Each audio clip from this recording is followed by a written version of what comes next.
watch, and there's so many distractions now. And you know, it's funny that I was watching Joshua Ferris at the national championships, and last year when I was broadcasting, you know, I kind of pulled a Dick Button a little bit in the way that I pulled, you know, I started discussing what's holding him back. You know, I was being that kind of the old guy now of looking and saying, well, you know, if he were just, and I started to kind of be positive, but, you know, critical in a way that if he'd only do this, if he'd only come from here to here, his skating would change identity completely.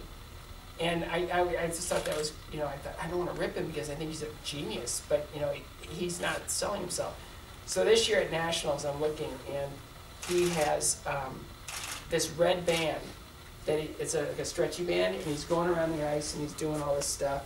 And I went up to his coach afterwards. I go, that is probably the weirdest thing I've ever seen.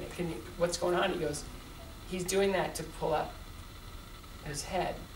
And it's like, oh, that's a great improvement. He goes, no, it's like, what we noticed is everybody is this now. And when you do that, your head weighs 26 pounds. When you do this, your head weighs 10 pounds. And when you're an athlete, that makes a gigantic difference. Where's your school? It's in Nashville. Nashville? Yeah. The city, there's a area in Nashville called Antioch, and it was starting to kind of decline. Yeah. And so the mayor of Nashville decided to put this kind of new development where a mall went out of business. And they put a library, a community center, and a two-surface skating rink.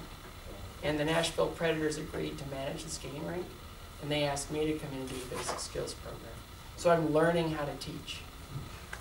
It's a big deal. And you know what's crazy is 25%, probably 25% of our students are adults. And they're really wanting to do all of it. Jump and spin, and the kids are just having fun. But the adults are like, push me, make me get better, faster. And it's like, okay. Are you doing anything with? And another thing that's going on, that's really kind of the centerpiece right now of my life is through my experience with cancer, I formed an activity at the Cleveland Clinic called CARES, which is the Cancer Alliance for Research, Education, Survivorship. For 15 years, we've been raising money for research and cancer supporting programs, and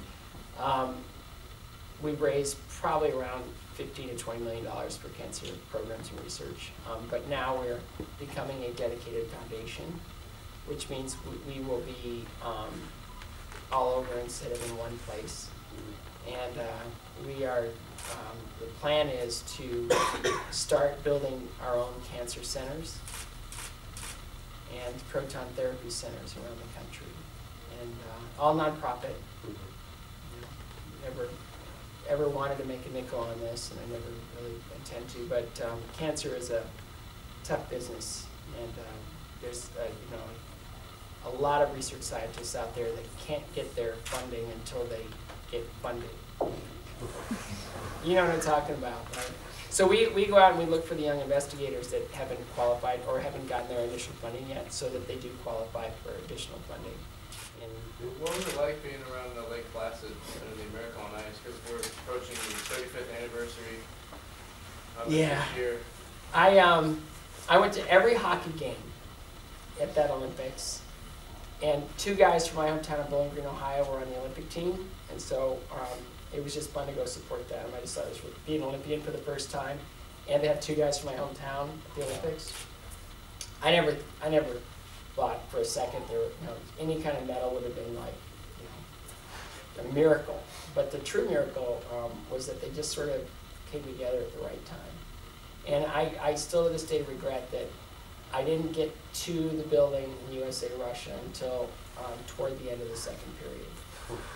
I went out to dinner with a lady who was like my mother, who was sponsoring my skating.